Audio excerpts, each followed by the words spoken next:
Welcome. I am Denise Sulzbach, the Director of the National Center at the Institute for Innovation and Implementation at the University of Maryland School of Social Work, and I'm also the Deputy Secretary of the TA Network. We want to thank you for joining today's conversation in our series, Managing Now for a Better Tomorrow, Addressing Equity During COVID-19. We first began these conversations back in March when COVID was new to us, and we were focused on how to manage through the immediate challenges in our work. This fall, we are refocusing the series on the Better Tomorrow part of the title, with forward-looking solutions to help us all create a brighter future for the youth and families that we serve. What remains consistent in these conversations is all of you. It's the opportunity for peer-to-peer learning for you to share with the presenters as well as one another. Please use the chat box as you're doing now to share your thoughts, resources, and questions. In follow-up to today's discussion, we will send everyone who registered a link to the recording, as well as resources and insights shared in the chat box. This webinar is being recorded and it is also being live streamed to YouTube. Due to the large number of people who have registered, participant audio will be muted for today's discussion, and your videos will be turned off as well. If you're joining us today through Zoom, you're welcome to submit any questions, comments, and resources in the chat box. Please make sure that both the presenters and the other participants can see your comments and questions. To do this, please go to the field in the chat box. Please go to the To field in the chat box, click on the drop-down menu, and make sure to select all panelists and all attendees. If you just select all attendees, then our panelists are not going to be able to see your comments. If you're joining us via YouTube live stream, please post your comments, questions, and resources in the comments section. Maryland law does require us to tell you that this discussion is being recorded. While, as I mentioned, participant audio will remain muted during today's discussion, your questions and shared resources may be read or recognized verbally by any of us. Your participation via the chat does imply your consent. And again, we really appreciate your participation because that's truly how these discussions focus. It's all about you and what you're sharing to guide our dialogue. At the end of today's discussion, an evaluation will pop up for you to complete.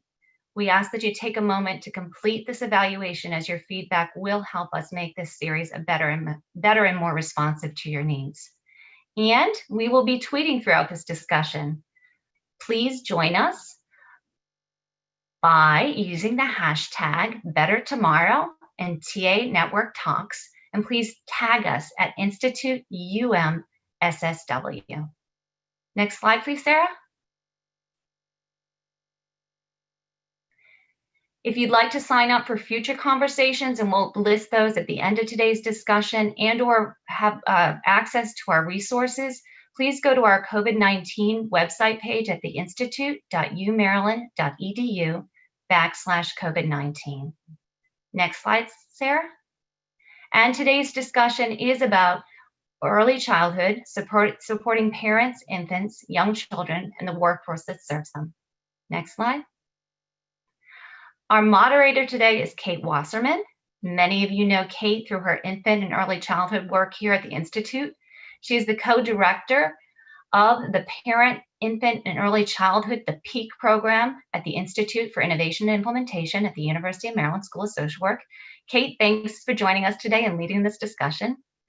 Joining Kate as panelists are Dr. Tracy Payne.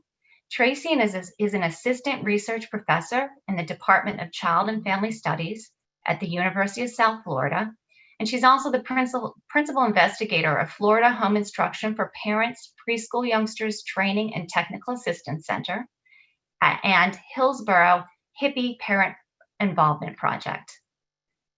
Also joining us today is Laura Wheeldryer. Laura is the executive director of the Maryland Family Network, a nonprofit in Maryland providing advocacy and parent and provider resources, with the three main areas of work being making sure children have strong families, quality early learning environments, and a champion for their interest. Also joining us today is Liz Manley.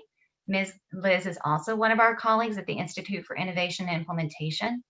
Liz is the clinical instructor for health and behavioral health policy and provides individualized technical assistance to several states and sites as part of our TA network consulting. Finally, last but not least, is Dr. Christopher Balanci. Christopher is Vice President of Policy and Practice and Chief Medical Officer at Judge Baker Children's Center at Harvard. He's a board-certified child, adolescent, and adult psychiatrist and has served as the TA Network's medical director since our inception. Welcome to all of you, and thanks for joining us today. And Kate, it's all yours.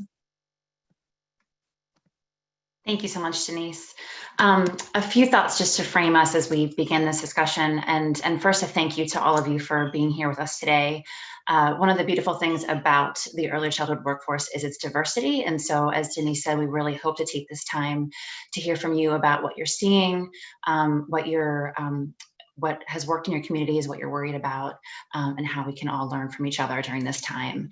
But the field of infant and early childhood mental health is adaptable by nature. It's a mark of someone who works with young kids to know that you're ready for plan B, C, D, and E.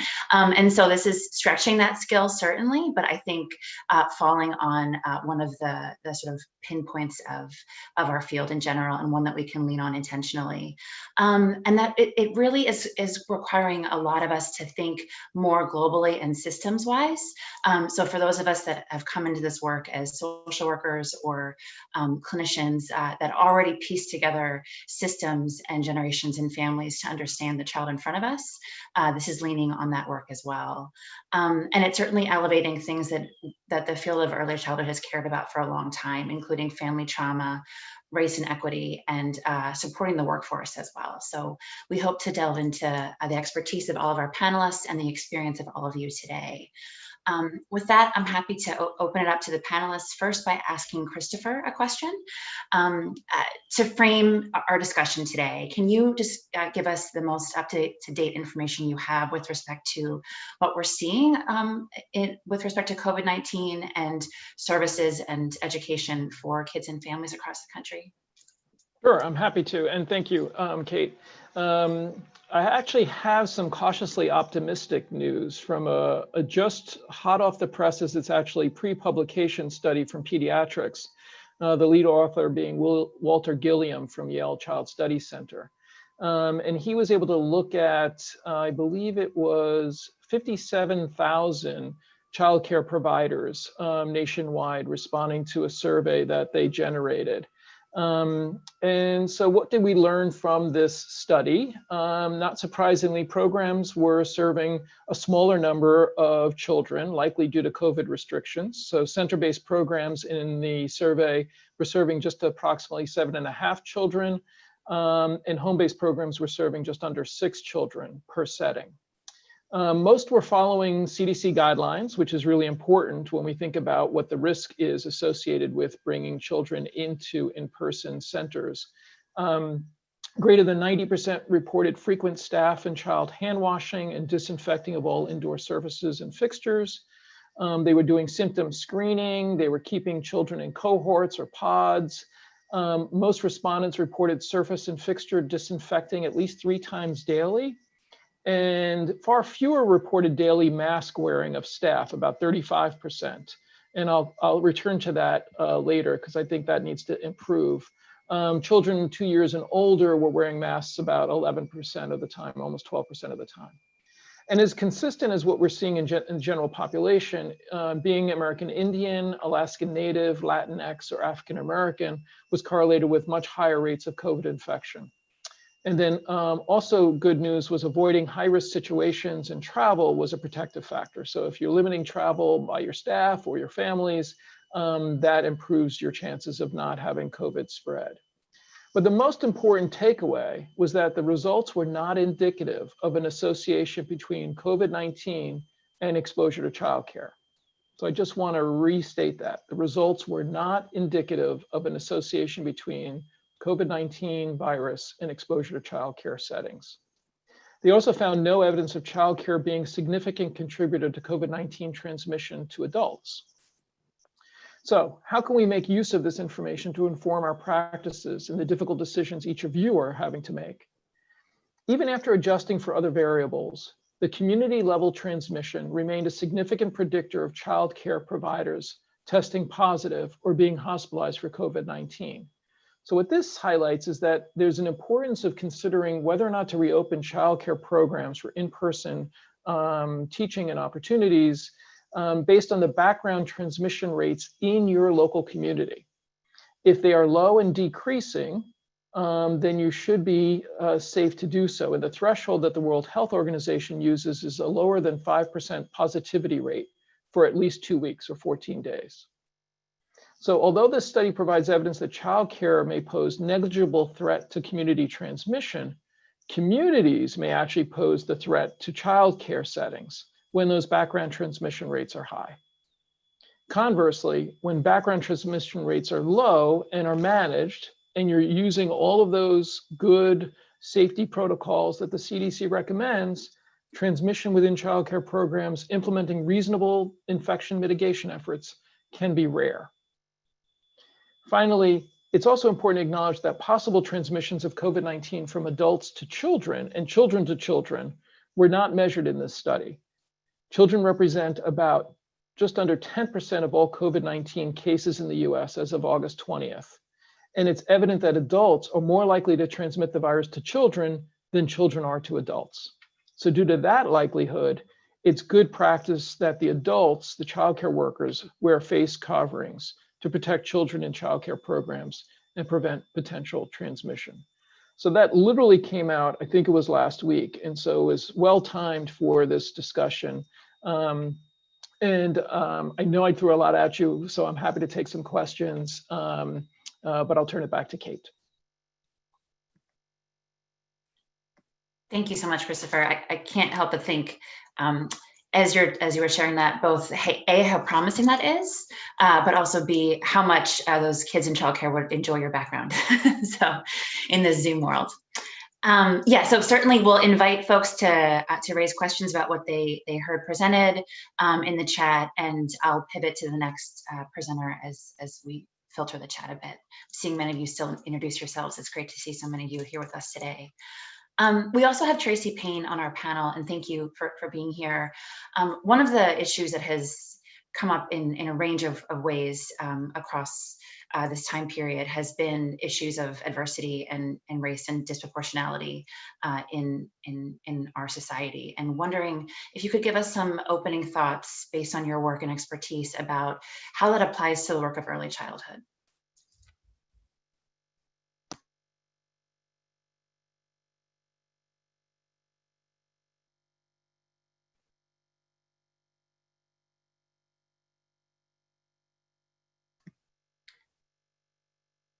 It looks like Tracy might need some help unmuting.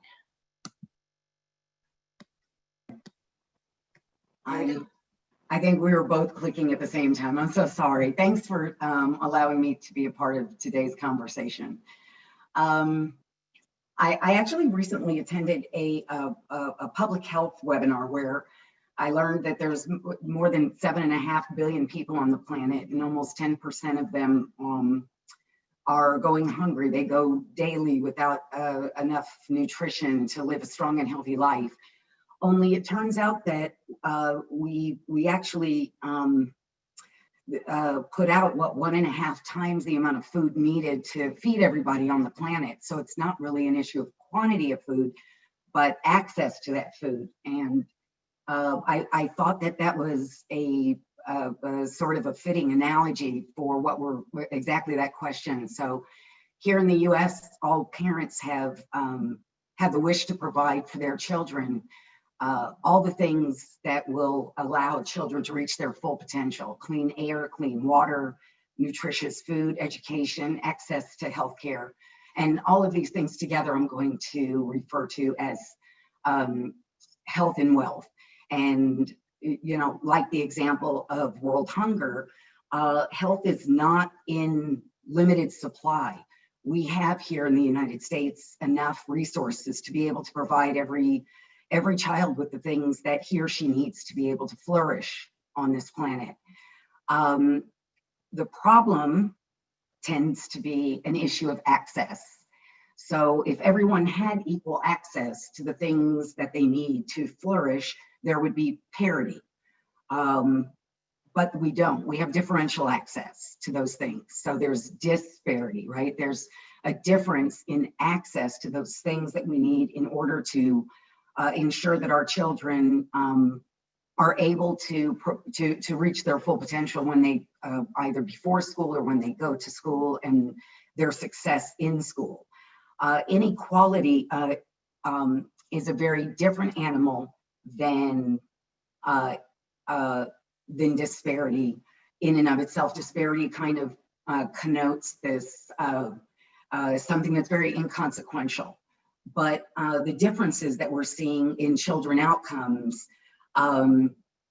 it is a result of the unequal access that families have to goods, opportunities, and freedoms. And you know, it results in a very, very different childhood experiences. So I had the opportunity of spending a summer with a friend who they have a summer home on a lake, and they go out there with their children, and it's multi-generational. So their children are growing up in the same area that they themselves grew up in. And all the families go from house to house. There's this large quad. This family is roasting marshmallows, and this family's drinking wine out on the patio, and they all grow up together. And then during the day, they get on their boat, they go over to the Institute where there's art museums and classes and courses, and authors come and discuss their books.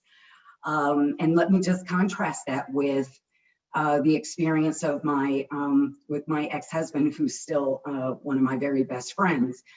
He's one of 7 children. His mother did not graduate from high school, and for summer fun, they would jump on a mattress that was thrown into a dirt lot next to the house, and they would actually catapult from this mattress to slam dunk basketballs into milk crates that were hanging up from a telephone pole. But I bring up that example because of those 7 children, one has a PhD, one is a veterinarian, one has risen in the ranks of business and has their own business, another is an engineer. So very unequal childhood experiences don't necessarily relinquish someone to poverty for the rest of their life. And I would actually go so far as to say that among families that are able to provide for their families, or families that are able to take care of their children, unequal childhoods are not the problem. It's inequity. Inequity is it's the unfair and unjust policies and social practices that lead to inequality. And the anger and frustration and stress in families that accompanies that inequality leads to some of the outcomes that we're seeing today. So among African-American families, we have business owners that are almost 2 times less likely to own a home. They're 2 and almost 3 times more likely to be searched on a traffic stop. African-American families are 7 times more likely to be incarcerated as adults, almost 2 times more likely to die of diabetes, right? And this pervasive and debilitating poverty is stressful. It affects the children in the home, and this is the way it affects them, those children that are in, even in preschool, right? They're 2.5 times more likely to experience infant death, almost 2 times more likely to be identified as victims by child welfare services, 2 times more likely to be in foster care, 1.5 times more likely to be below proficient in reading by the 4th grade, 4 times more likely to be suspended in kindergarten through 12th grade. And in 2005, in fact, we learned that the number of preschool children who are being expelled and suspended from preschools was 3 times, I think, the number of children that were being expelled from kindergarten through 12th grade. And of course, there was a very disproportionate number of those children who were African-American, and the majority of them were African-American boys. I am the mother of 5 Black males. So this struck me especially hard to hear this news. My children are grown. I now have 2 grandchildren in the system. And since COVID has hit, the disparities that we see in the African-American community have worsened greatly. And for children who never had the opportunity to be in school, they're now restricted, they're at home, and it's they have a very different experience in acclimating to the school experience that is going to have long-lasting effects, both within families and for the children that are in school today.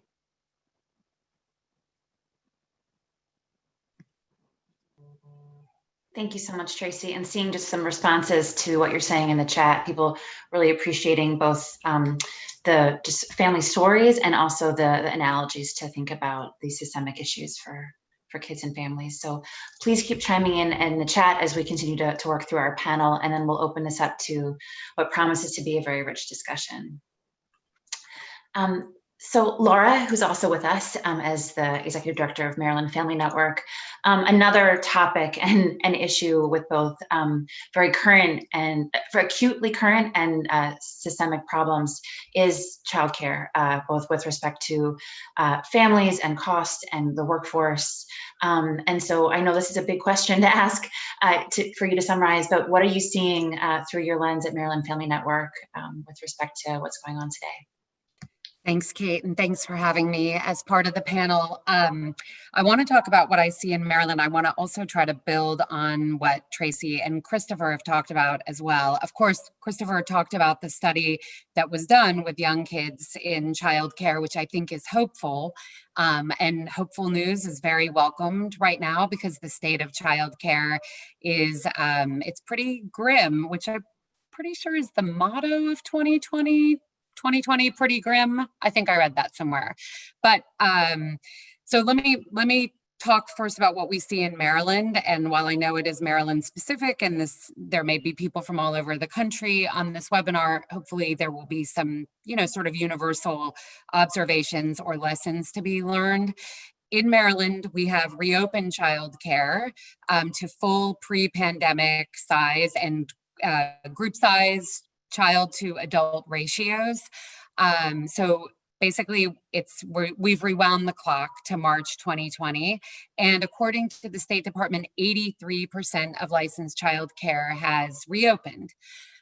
Both of those seem very positive, and I don't disagree with that, but I do want to add a couple of anecdotal caveats because unlike the world of K-12, we collect very little data about what's happening in childcare because it's not organized into a public system, right? It's still a private market-driven field. And I'm going to come back to that because I think it relates to Tracy's comments.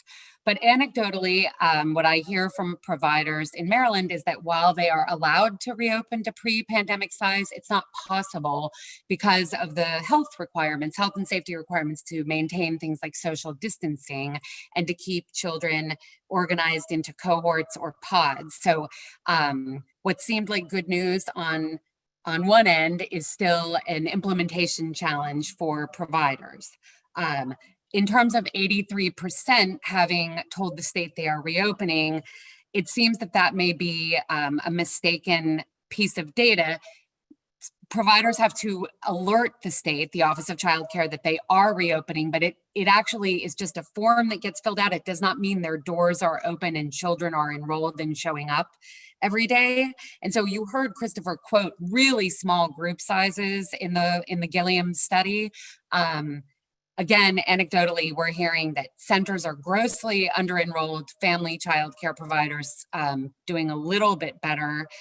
This is all important because high-quality early care and learning is absolutely critical to a rich, equitable, healthy start in childhood.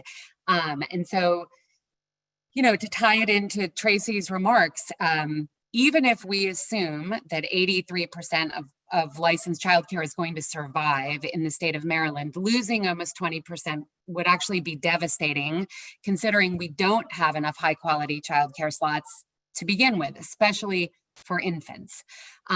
We did a state survey, and many of you are in states that did similar surveys after some national surveys were done predicting really a dire future for childcare. States did their own surveys, and our survey showed that up to 50% of childcare providers may not survive this pandemic. So that just has incredible long-term consequences for children. And I think what all of us are very, very worried about is that when things reopen or we get anything back to what we would have considered normal, what is the level of trauma that children may have experienced, whether it's, food instability or what they have experienced at home. The most important antidote for any of those adverse childhood experiences that kids may be going through during this really difficult time is the presence of a caring, consistent adult. And for a lot of young children, childcare is that presence, and group settings, meaning classrooms or play groups or whatever form it takes, is a place where adults get to observe children, both in their interactions with each other, their healthy development and the milestones that they may or may not be meeting, and make decisions about children that may need additional supports or interventions. So I think we could spend a lot of time talking about that. I just want to wrap up by saying a couple of positive things, since I just said lots of hard things. Not that I don't think you all already know lots of those hard things, because we're all experiencing it together. But while there is no research that I know of that shows that virtual connection is particularly effective with really young children and infants, I know that is what we have at our disposal right now. And the thing I want to say, to pick up on what Kate opened with, is this is a field of amazingly flexible, resilient, creative individuals who really, really care about kids and families.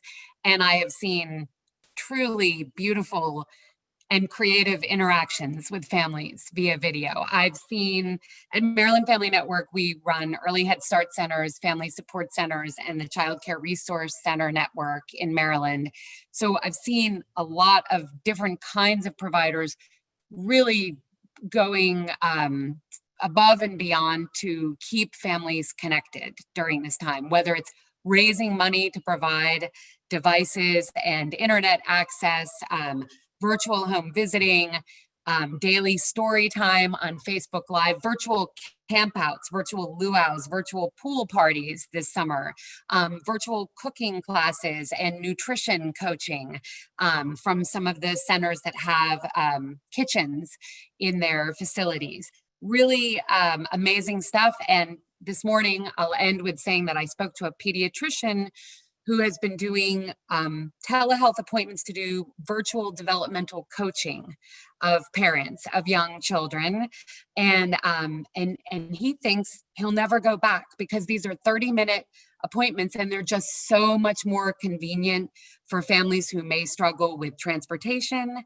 And, to take a bus ride across the city for a 30-minute appointment, it's probably just not the way the future will work right now that people have gotten used to this technology. But I'm sure you have read that many thousands of kids are missing well child visits and vaccination visits. And here is a pediatrician saying, I'm actually getting a better connection with families and a higher rate of keeping appointments because I'm really doing this connected relational work. So, in really hard circumstances, there are so many heroes doing amazing work. Thanks, Kate. Thank you, Laura, so much. It was great. You covered a lot. And as this conversation will, I think, for the next hour. So we're really opening it to you. I've seen a couple of responses as folks are talking throughout the conversation, as panelists are opening it up with initial thoughts. But please continue to type, and we will fit those into as organized as possible a discussion as we can make it.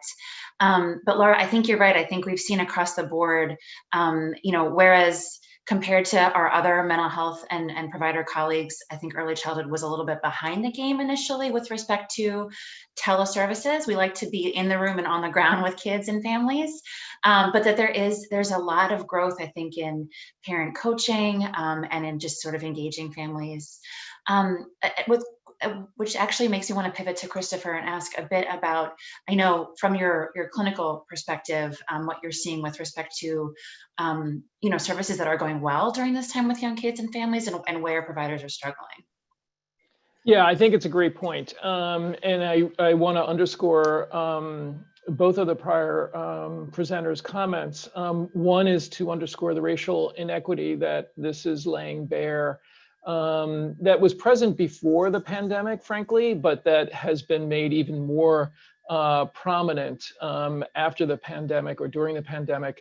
Higher rates of infection amongst people of color, higher rates of death amongst people of color.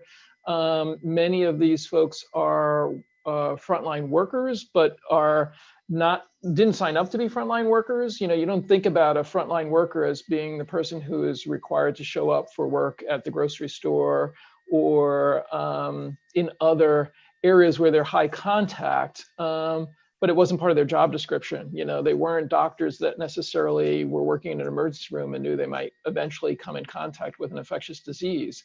And so they're real heroes, as are all of you, because I see you all in the early childcare space. Similarly, this wasn't part of the job description that you took on. And so while the Gilliam study may give us some degree of comfort and a sense that maybe we are at less risk, I think it clearly is a much greater risk than what you would have thought prior to a pandemic landing on our shores.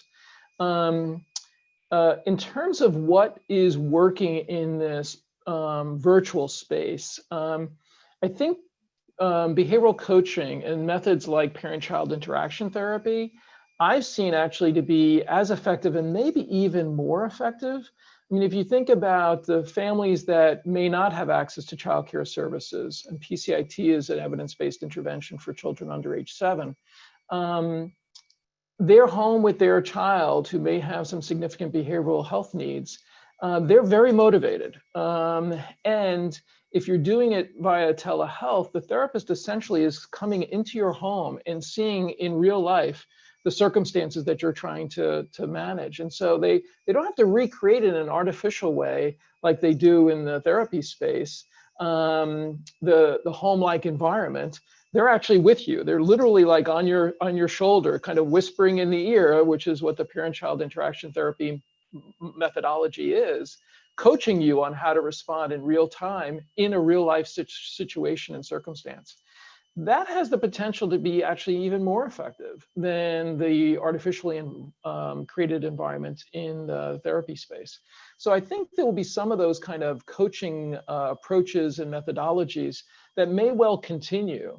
And similarly, as a child psychiatrist practicing in the Boston area, I had families coming from New Hampshire for 15-minute med visits. It was an hour-and-a-half drive, having to navigate Boston traffic and pay for Boston parking, pay for the session, and then another hour-and-a-half back. It was absurd. And so I think there will be some of these clinical encounters that will continue.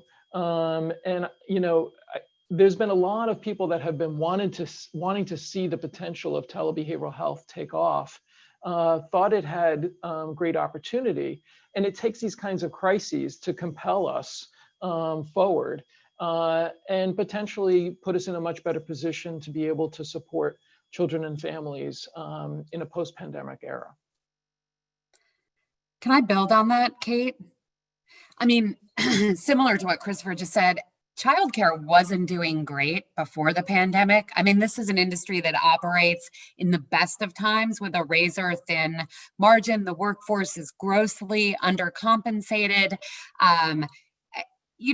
Nobody thought that we were thriving in terms of childcare. And the one thing I hope is that with all of the media attention and I guess personal experience parents are having with closed childcare and trying to do a full-time job, take care of young kids, and be principal, lunch lady, recess monitor, fourth grade math teacher at the same time, is that there will be some political will to do something more systemic about childcare, and seeing it as one of those key ingredients that should be universal: high quality early care and learning.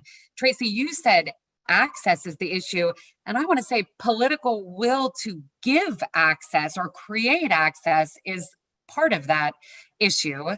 And childcare is a perfect example of that. As long as we leave this as a market-driven, private business that is really up to parents to navigate and pay for, and obviously I'm being oversimplistic to make a dramatic point, which is what webinars lend themselves to, but we have to think differently about this in this country. Why do we have K-12 systems when we know that so much of the brain development happens before the age of 5?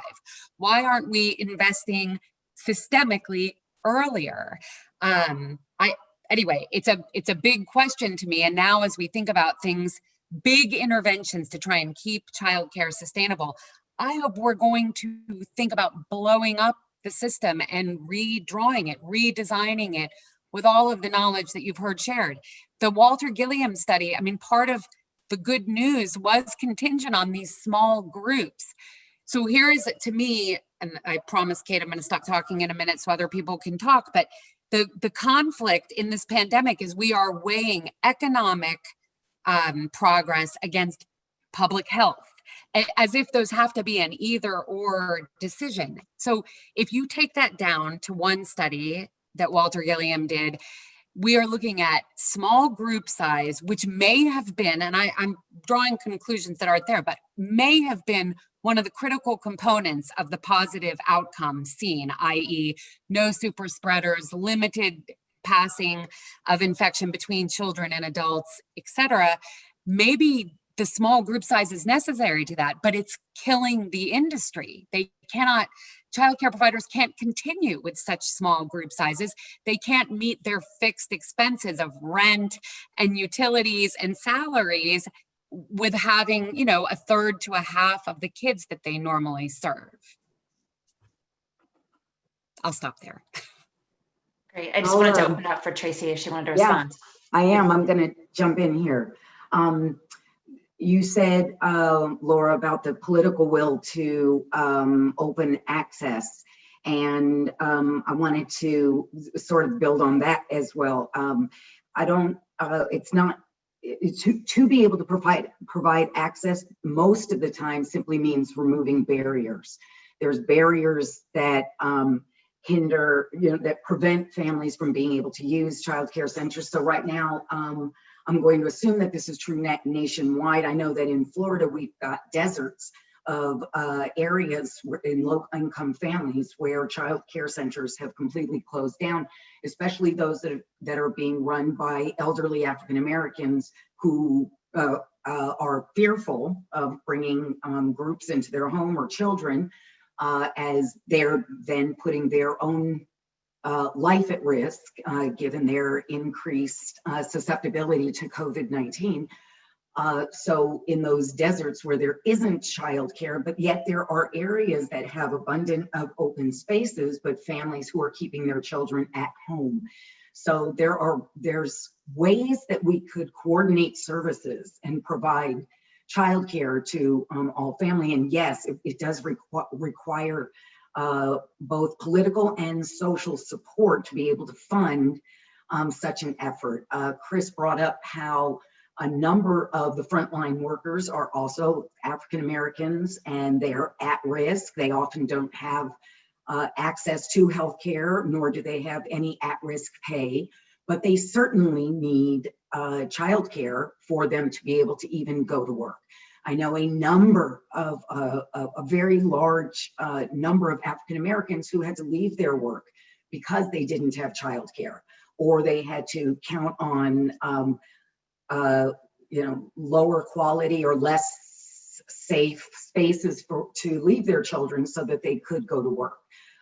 It's a very difficult situation, but yes, I actually do believe that meeting the needs of families first and foremost is the foundation to building, to rebuilding the systems that we need in this country in order to eliminate the barriers many people of all colors are having to gaining access to just the things that we need in order to ensure that our children at least have that space to excel and do well in school and make a life for themselves. The barriers that are in the way is what lends itself the most to intergenerational poverty that's almost difficult to escape from. Thank you so much, Tracy. I just had that feeling of like, you know, when you're in the right space at the right time, because this is the exact conversation that should be happening. So thank you.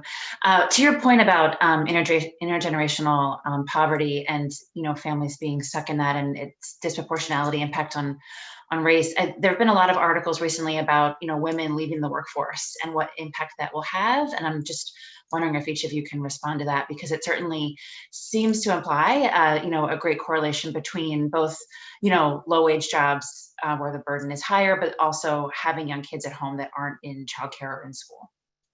Hey, Kate, great minds think alike. I just dropped a link in the chat to what I thought was an incredibly moving article in the New York Times called "Mothers Are the Shock Absorbers of Society." It's full of really emotional stories and very disturbing data about how many of the jobs that were lost belong to women.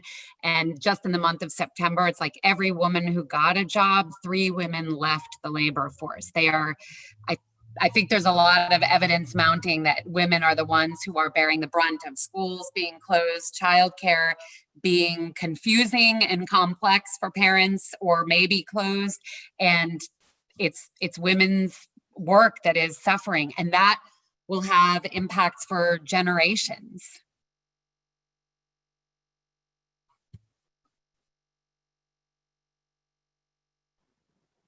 If you want to add to that, the last time I remember looking at these statistics, which, you know, so it may be as old as a decade, is that somewhere between 60 and 70% of single parents in this country, 60 to 70% of African-American women, you know, are single parents. So for those single parents who have to leave the workforce and being disproportionately affected by the pandemic, it's an exacerbated situation for families of Black and brown people who, many of the men who are in prison today, those are also being disproportionately affected by the pandemic. It's just tearing at the very fabric of families and our ability to rebuild. So this cannot be something that is addressed haphazardly. It cannot be something that we just leave to charity or hopefulness. I do believe in prayer, but I do believe that our country is in a situation that requires, it's a systematic problem and it requires systematic solutions. Thank you. I want to take a minute to invite and introduce Liz Manley, our additional panelist. You come in at a great time, Liz, because of your background in systems of care and policy change. How do we apply all of this to the early childhood workforce and help keep them sustained so that we can see through this difficult time into some policy outcomes? Yeah, so there's a couple of issues, right? So the first is that that we're dealing with 2 really kind of different worlds, right? We have some young people who are doing really, really well and have access to the things that they need access to, and they're engaged, they're not in the hot spots. So some of them are more regularly able to go back into their normal lives. And then you have folks who are living in hotspots, and there's the disproportionality components to that. So I think the first thing we have to figure out is who's who, right? And what do they need? And the data is going to tell us some of those stories. So we have to sort of figure out where are these communities in which we need to get new strategies in. And I think part of what's exciting about this time, and I know that that's a really interesting word to use during COVID, but I've come to really become an optimist that some of these better strategies, some of these new technologies, some of these new ways of thinking about engagement are going to be just really helpful for us in the future. So understanding what's working, how is it working, and then what wasn't working. As an example, the virtual technologies, when I was assistant commissioner in New Jersey, we were advocating strongly for virtual technologies to be more regularly used. COVID brought about the opportunity to do that. And so there are people that are doing, and young people and families that really have connected to the virtual technologies, but not everyone. And recognizing that the engagement components and getting to folks face to face, letting them know who you are, building relationships are probably going to be the places in which we need to be attentive to. And we're going to need to be more attentive to those in the underserved communities, right? In places, so we're going to need workforce development to focus on those places and those times, and then, you know, and getting to young people there. We're going to need to get to daycare centers in which children, if they return, when they return, they have the adults, right, and the staff there are better equipped to manage some of the trauma, right, that some of these young people have experienced, or some of the social skills that they're still struggling with, or some of the other challenges. So we're going to need to really figure out where they are and what they're doing. Some of that work's already happening. I've been hearing stories from some of the states I'm working with about how they're really trying to address this younger population of children in a way that I've not heard system of care people always talk about. Usually they talk about, you know, okay, they're not really ours. I've begun to hear them talking about how these children are theirs, and they're, you know, need to be worried about them and need to be worried about putting some resources in, and how do they better connect to some of this work. So I think ultimately, I think we're going to be more connected in this work in a way that I think could be powerful. But I think we have to look for the opportunities, and we really, really need to look for the places in which young people are and children are struggling. Right. One more thing, our partners are still there. Our mobile response teams are still working. High fidelity RAP teams are still working, and they're working around the clock. And so we really need to make sure that we use them and don't forget to use them, because parents are now still calling pretty late, and we want them to call earlier. Thank you, Liz. And just holding open some space for any panelists who wanted to respond to anything that Liz brought up. HIPPY, the program that I work with, stands for the Home Instruction for Parents of Preschool Youngsters, and many people are probably familiar with the organization. It's been around a long time, 30, 40, 50 years. And one of the things when I knew this webinar was coming up, I asked many of our coordinators what are some of the things that they're seeing among their families. What are the issues that families are having? And I think it was Laura who brought up so many people are going above and beyond the call of duty in order to meet the needs of their neighbors and clients and the families that they serve, as is also true with the home visitors the coordinators and home visitors that I work with. We have been a paper and pencil organization for a very long time, very old school. Our home visitors work directly with parents to give them to work with them. It's a peer-to-peer mentoring program. So they work with parents so that parents can then turn around and work with their own children, which comes in especially handy in those deserts where there isn't childcare available. However, some of the issues that they've run into with as we've changed over to providing services virtually and working with technology are the very, very few skills that families have with technology. So when schools moved over and started using more of the technology, they provided several of the students, but because of undersourced and underfunded schools in poor neighborhoods and under-resourced communities, children, there weren't enough tablets. So there were children that were waiting for their turn to get tablets so that they could engage in the school that their peers were already working with, but they would be weeks behind. And for many families that had tablets or were provided tablets with the school, they did not have an adult at home with the skills to be able to navigate the technology. So it did provide an opportunity, but had someone prepared for those type of problems ahead of time, we would have had a much better chance, I think, of engaging in that technology and ensuring that children stayed engaged throughout the day. And right now, unfortunately, where they should be engaged for several hours on a daily basis, they're being engaged for far, far less. So where we used to have an achievement gap that we were concerned about, I'm interested to see what happens when everyone goes back to school, because the achievement gap that we saw as a result of wealth and access to technology, I imagine that wedge is going to become very large. And the next question is, how are teachers going to handle that kind of variation in kindergarten, first grade, and second grade classrooms?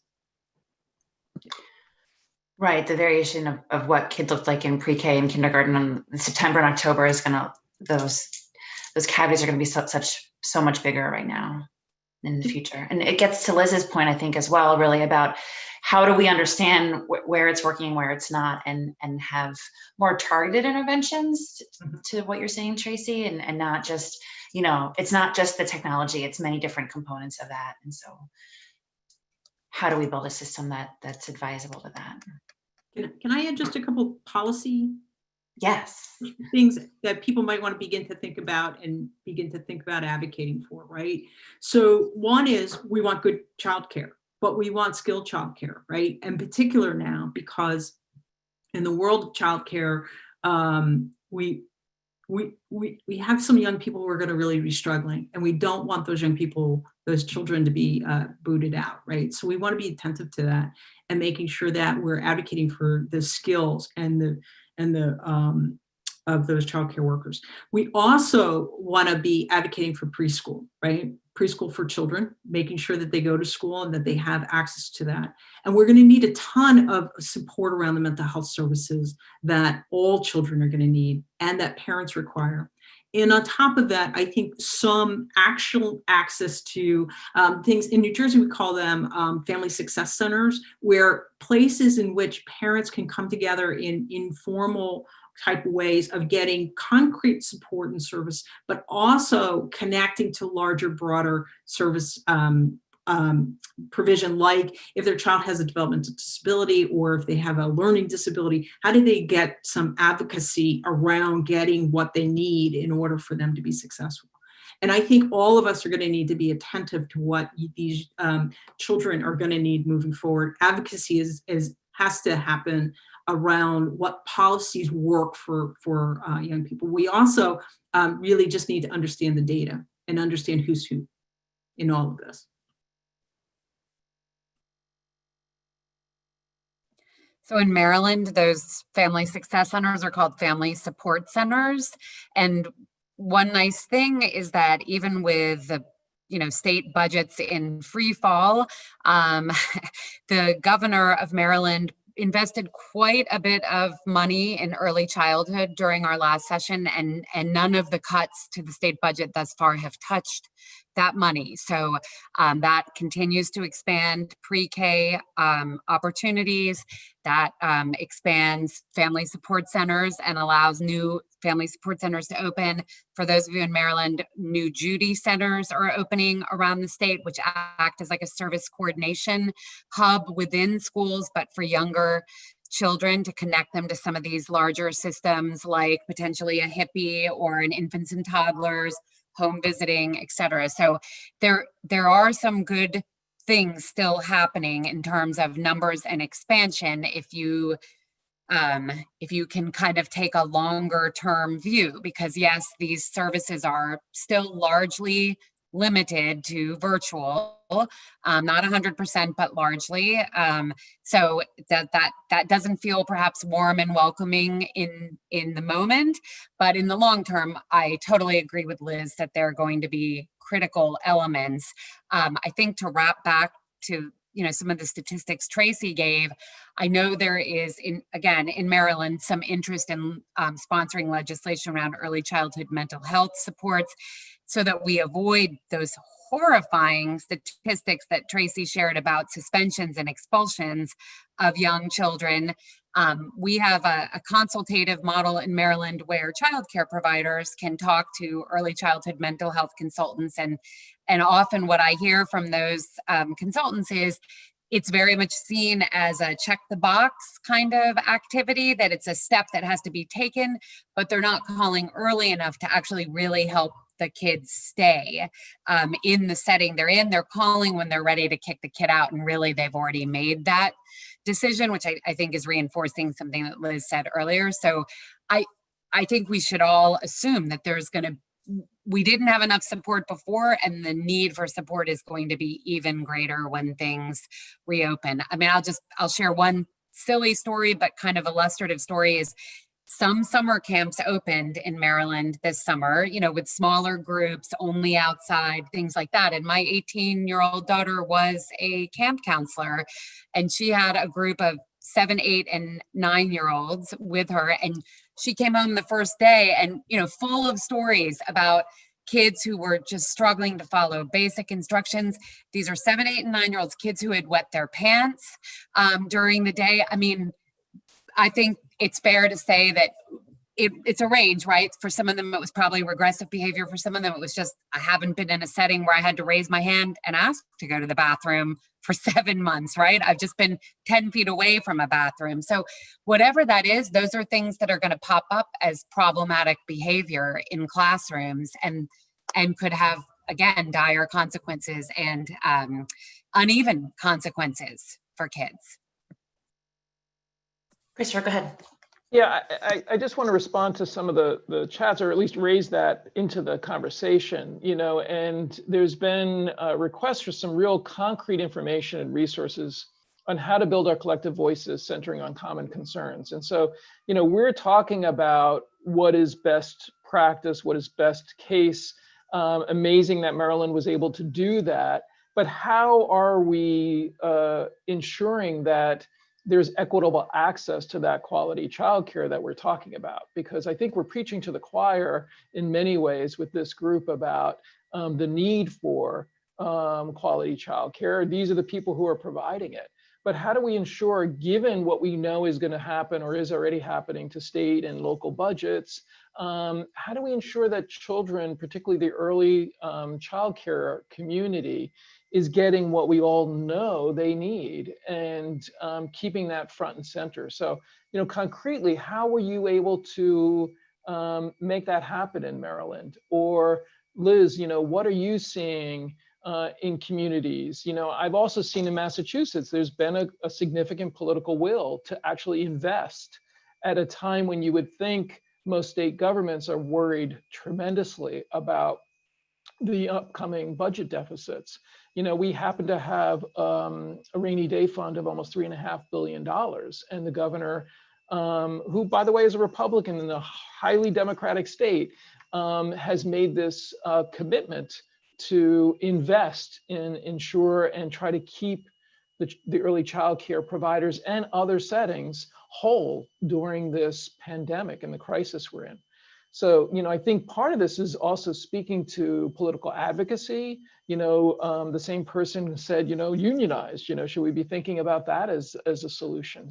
How do we harness the forces of and the voices of early child care community to ensure that we are able to see not just, hunker down and survive the pandemic in order to then grow, like in a pruning process, but how do we ensure that we're better both during and after, at a time when we know the most challenged and challenging families are in such need of our services right now? I'll add a couple of things. I'm sure Liz has things she wants to add as well. First of all, there are many national organizations. So I'm going to kind of start big and come back to state, but there are many national organizations that are working on blueprints for basically re-envisioning childcare. So that, you know, you don't have to come up with a plan on your own. They're going to be plans. They're starting to be published now for feedback and comment. I'll see if I can find a couple of them, drop them in the chat, but I don't know how much multitasking I will accomplish, but I will try. I'm thinking of the Alliance for Early Success has a blueprint out. And so there are some exciting systemic solutions being offered by national advocacy groups. Of course, they are also fighting for Congress to pass another COVID relief bill with significant funding dedicated to childcare relief. Obviously, Caitlin said in the chat that like one concrete thing everybody could do is vote. What happens next week, whenever we know those outcomes, will have ramifications on what kind of bill gets passed, how much money there is for childcare, and the kinds of solutions that are being discussed and talked about in Congress. In your state, you have probably a state chapter of the NAEYC. So we have the Maryland AEYC, and you probably have one. You probably have a state child care association. You might have a child care association for specifically for family child care providers. I'm trying to make no assumptions in what I'm saying, but it's time for them to talk if they don't already. Whoever is the state agency that oversees child care needs to be having regular conversations so that what little data there is about the health and well-being of childcare as an industry and the children who attend childcare need to be talking to each other. This is one of the challenging things about early childhood is in most places, there's no one state agency who does it all. So home visiting often lives under the health department. For us, childcare falls under the State Department of Education.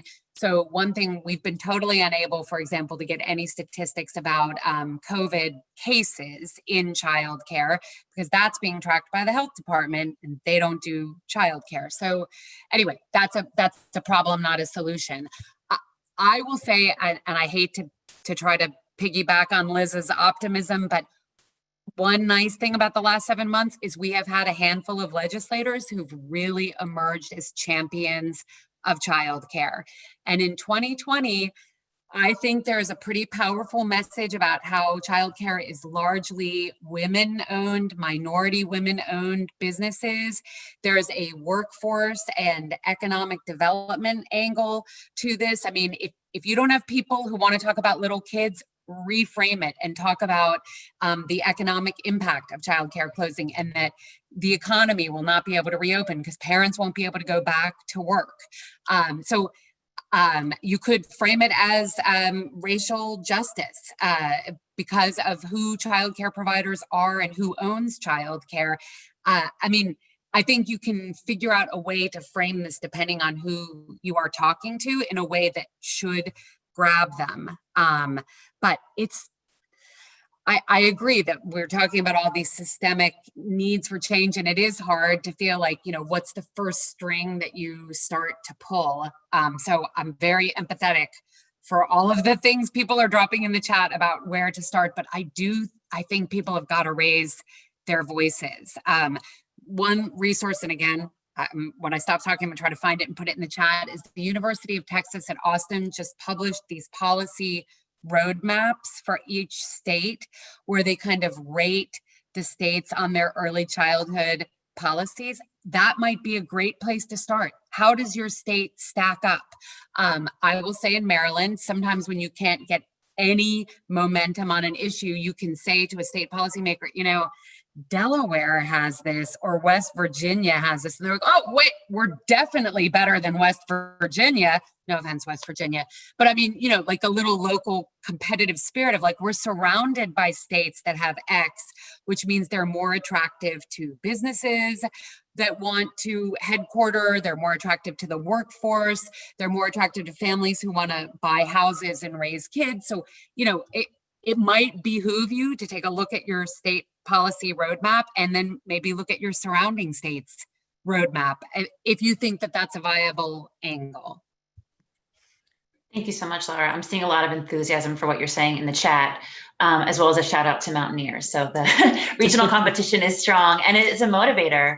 And just two concrete things. One, about just all the resources in the chat and things that are coming up, because we actually can't multitask as well as any of us think that we can, right? We will be sending out a summary of the chat, a recording of the webinar, and also related resources, some of which we might be thinking of now, some of which you guys are putting in the chat yourselves, and some of which we'll pull on our panelists to weigh in on. So we will give you some rich feedback for this as well. But one thing that I've seen, Laura, I've seen you guys at MFN do really well, is because babies and young kids don't vote, right, is really tie early childhood issues into like having other advocacy partnerships that you might not think of, right? But like some of the unions around, like your recent advocacy last year around like paid family leave, right? And I think that that's a trend that we're seeing both at the policy level, but also at the provider level, like, because I think people are having to see the adults in the room with young kids more and more, right? And so whether it's on a computer screen and you're coaching that parent instead of doing the regular session you would have done, or delivering, home visiting in a different way, or on the advocacy side and policy side, or as Tracy pointed out, like the implications of not just getting a hotspot into that neighborhood or a tablet into that home, but what has to happen on the adult side to really help facilitate that interaction for those young kids. Yeah, I'll just give you one example that you might not think about. Is a huge partner of ours in advocating for paid family and medical leave in Maryland is the AARP. And that they have kind of dual interest in this, right? One is for their own members who may have health issues or the health issues of their spouse that they need to attend to, but also more and more grandparents are going to be asked to do childcare and are watching kids who are home from school. So, I mean, this is a multi-generational issue. So I only mention that to say, like, maybe don't confine yourself to the usual suspects. So it's an example, and the AARP, has a reach to certain legislators that we do not have in early childhood. So it's an interesting partnership. We also partner with the SEIU. So yes, I think there are unions whose members feel, for example, the cost of childcare, the difficulty in accessing childcare, whether or not you unionize, which is certainly another thing to talk about, except I don't know enough about it to speak coherently. But yes, think of some of the unusual suspects who might have a stake in this conversation. Employers, there's a county in Maryland that's just doing a huge push to engage the business community because they're the ones whose employees can't come to work if they have to be home with kids. And I think there's some study somewhere, definitely will not be able to find this, but that says child illness is the #1 reason people miss work. So it's a productivity issue. Again, there's lots of reports that can help you frame this for the audience you need to get to. Thank you. We have about 20 minutes left. So now is the point in the conversation where I'm going to bounce around a little bit and just invite panelists to respond, but want to pay attention to some of the things that are being brought up. And I'm going to lump some discussions together, but there was some talk both at like concern about the developmental appropriateness of just young kids and toddlers being asked to sort of engage in computer interactions for a long time. And then also sort of the supplemental discussion around that with respect to sort of ongoing concern for kids that have IFSPs or IEPs or early intervention plans due to development, and what's happening with respect to sort of services for them during this time. So open that up to any of our panelists. So about the developmental appropriateness of having children on screens, I did want to jump in there and talk about how with young children, especially very young children, it is necessary to have an adult who's working with the child, that even when there are activities that children can do alone or engage in that has been assigned to them, children get stuck, but they don't know what to do when they're stuck.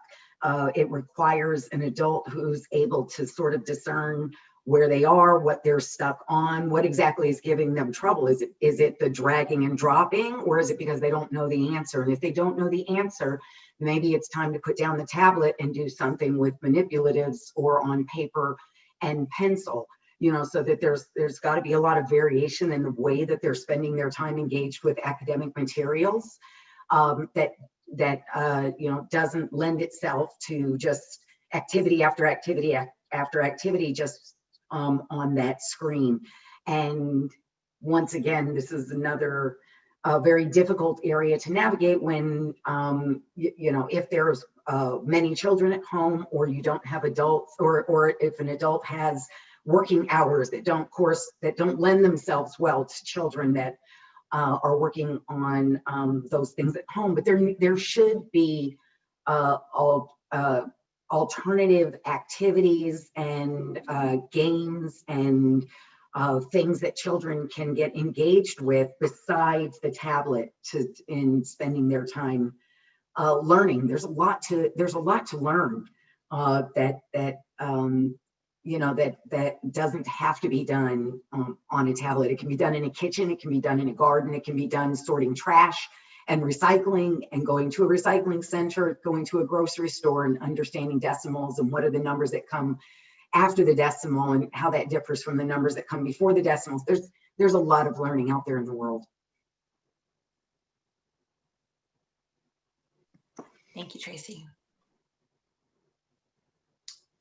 Other panelists, any responses to just the general sort of state of tele-interaction right now for young kids, or the specific concerns or questions that have been raised with respect to, you know, services for early intervention or special education? So I'm going to let the experts and little guys worry about the telehealth implications, but I do want to just remind folks that in connecting to the behavioral health systems locally, that there generally are people like me who are around locally who need to hear what's happening for the little guys, right? For children, what's happening. You know, are you seeing increased behavioral challenges for young people? Because there's services and supports that are available that need to be used and can be used appropriately in a way that can be really helpful in keeping young children on track, not getting them off track by, you know, moving around and all of those other things that we might worry about. So there are generally planning groups and people who are focused on children's behavioral health. Usually there's at least a children's behavioral health director who's focused on some of this work. Find them, right? Talk to them, let them know. And I'll give you a quick example. In New Jersey, when I was working there, we got a call from one of our local planning groups around 3 and 4-year-olds who were struggling in daycare centers. This is before COVID, and they were managing to get themselves booted out of some of the daycare centers.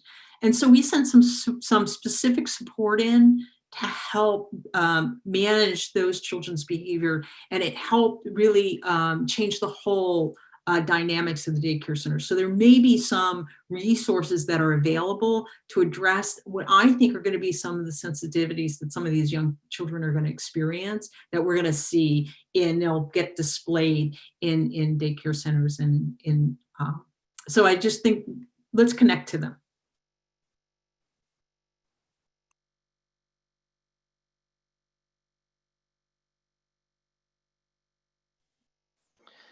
There was also some discussion in the chat about ensuring access to services and whether or not you can actually demand in-person over virtual services.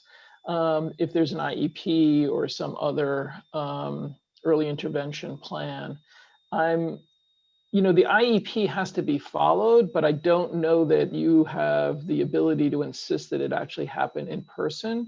I think the local community spread of COVID ends up trumping the opportunity. I'm not a lawyer, so I certainly think you should check with legal counsel in that, but I don't know that you can actually insist, so long as they can theoretically follow the requirements of the IEP in a virtual format, I think they would probably be able to say that they're meeting the goals of the IEP. I mean, the other thing that we're seeing is significant delays in assessments and eligibility determinations. I believe that I read that Boston Public Schools has a backlog of 2,000 evaluations in a district with 50,000 students. And what I don't know is whether or not there will be a right to private consultation or external evaluations, and whether the districts would be required to accept those in lieu of doing their own, because I don't see how they're going to dig their way out of that hole. They can barely usually keep up with the requirements for evaluation being done in the timetable for an IEP. And if they are that backlogged going back to March, and you know what, you can do virtual assessments.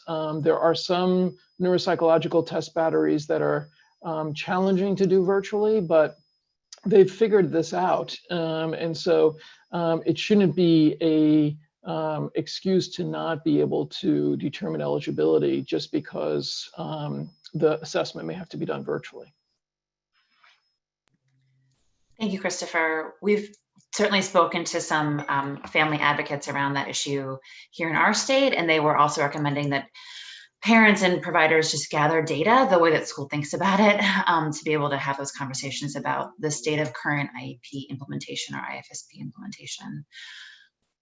Another trend that's come up that I think is equally sort of unique and important to early childhood is this idea, so much of our work is prevention-based and early intervention-based, right? And a lot of those pathways haven't been open, right? So to the point that was made earlier about, you know, pediatrician numbers being down or other things, that there's some reestablishment of that, but some questions about how do you encourage or make families aware of and or encourage them to engage in some of the things like HIPPY or other home visiting or other supports during this time where the natural reinforcers maybe aren't as present.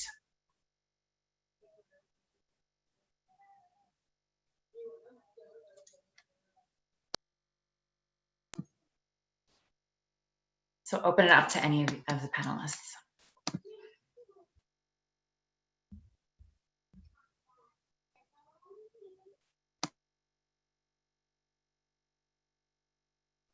Repeat the question.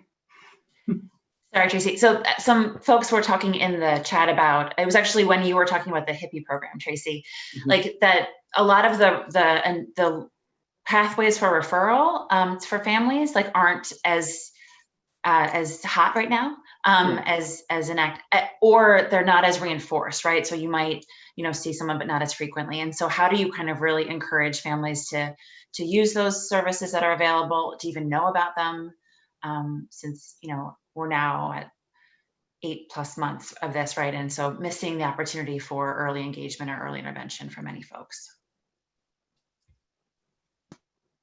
So, man, that's a really good question. But I know what I would do. I know that I would probably reach out to the Parent Teacher Student Association, that the PTA, there's a national PTA office. And as Laura already delineated, there's things like the United Way, the NAEYC groups, the early learning coalitions, that, I mean, that's what we call them in Florida. Even by going to the school and getting the school principal on board, there's room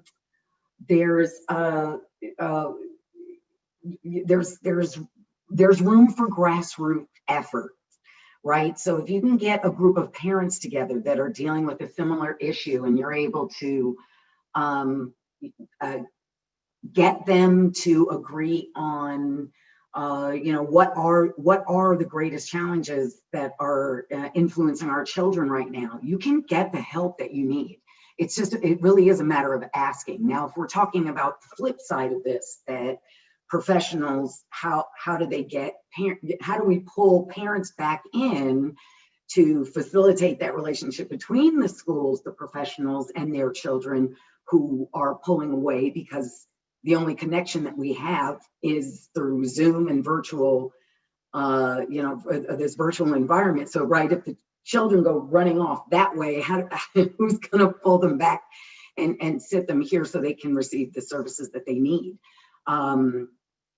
then you know, there's that is a very interesting challenge right there. Yeah, and seeing some discussion in the chat about how that could both impact like assessment and you know, qualifiers, right? If you have a parent coaching in the room, in full disclosure, yeah, I mean, being a parent just at home with second grade, it's super hard to not coach to the performance you know they could do, right? But so how that's impacting both eligibility and then also just intervention itself.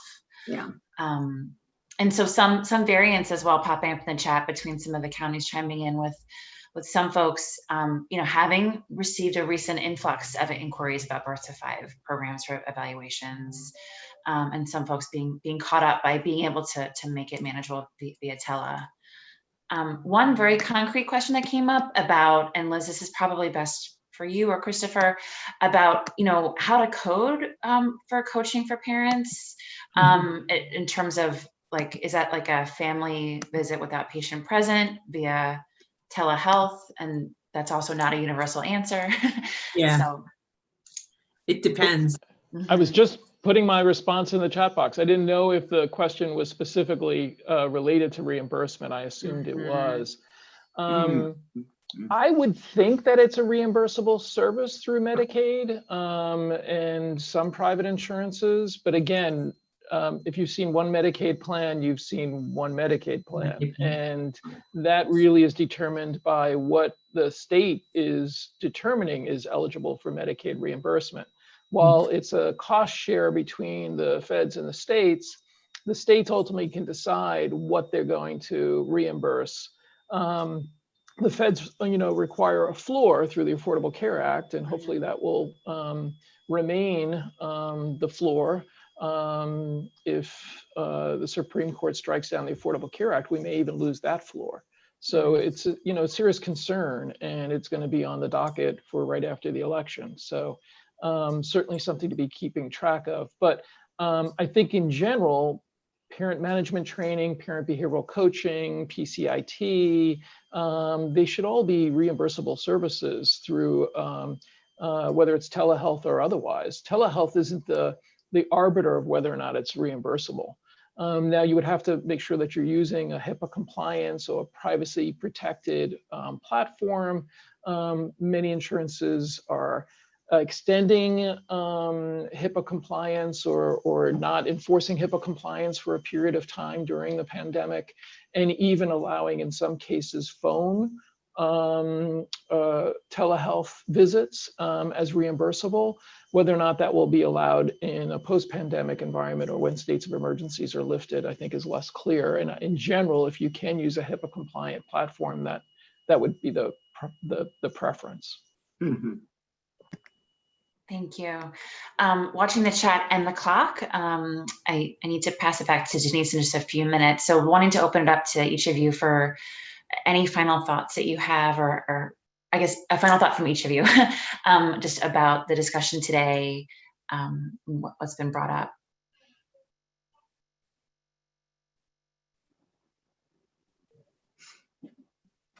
Well, I really appreciated two comments as I try to watch all of the things that have come through the chat box, which so much of it was very encouraging. I really appreciated being able to participate in this conversation, and everyone who's participated in posting over there they were just so kind and encouraging and asked wonderful questions. There's a lot on the ballot right now, and I saw one chat that said we needed to unionize, and another that, you know, clearly posted that it's, you know, if we want to have a voice, we got to go vote. And I agree with both of those. There's a lot of work that needs to be done, but in the circles where I run, in my the experiences that I have on the ground, families are hurting. Families are really struggling, mentally, physically, emotionally drained. So with that, if we don't find a way to support families in what they're struggling with, then, you know, all of the great opportunities that would be afforded them won't matter. So we have to begin with our families. Beautifully said. Laura, go ahead. I'll just jump in and say thank you so much, Kate, for hosting this, and it's a great panel. I'm honored to have been a part of it. I you know, basically want to say ditto to everything that Tracy said. I'm so worried about families, and there's, you know, it's easy to read the news and to look around and feel pretty down about what's happening. So, you know, I thank you all who are on this webinar, because your commitment, your dedication, your creativity is what allows me to keep looking for the good and feeling optimistic about what the future holds for children. So I'll just end by saying, wear a mask and vote, and not necessarily in that order.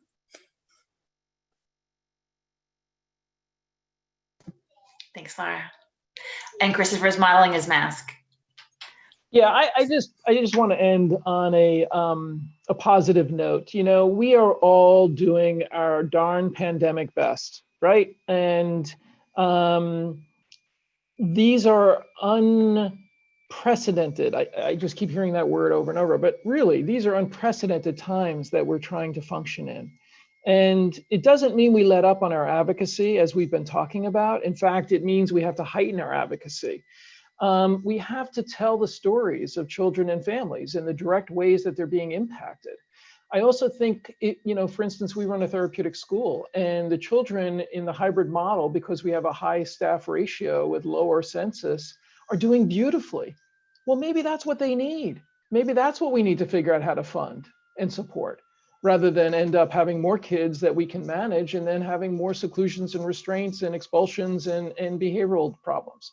You know, if we can start capturing the data of what's working, and then we can insist on these circumstances and these responses to the crisis being continued post-crisis.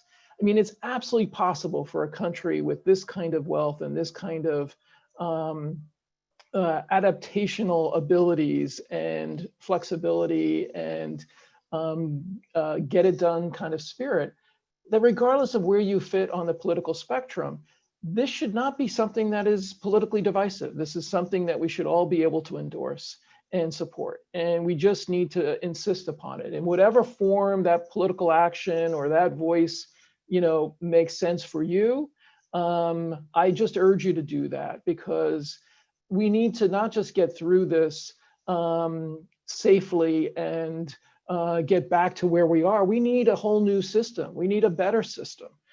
We need a system that insists and demands and provides the kind of equity that we have made, it's been made abundantly clear, is critically important. And it starts with our littlest ones, right? Because, and if we're not taking care of the parents of those littlest ones, we're not going to get the outcomes we want either. So I'll stop there. From the moon. Liz, 30-second thought.